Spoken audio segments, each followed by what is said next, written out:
दहशतगर्दों पर जमीन तंग, सिक्योरिटी फोर्सेस के शुमाली वजीरिस्तान में 2 इंटेलिजेंस बेस्ड ऑपरेशन, 7 ख्वारिज मारे गए, असलहा और बारूद बरामद।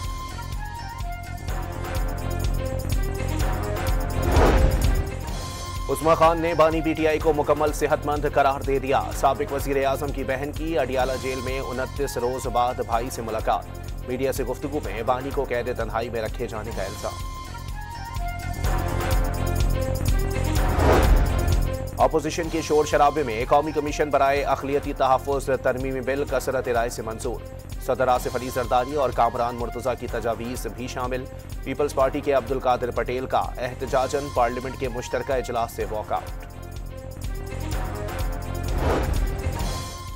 और बरामदी अशिया पर एक्सपोर्ट डेवलपमेंट सरचार्ज की मद में आयड ड्यूटियां खत्म।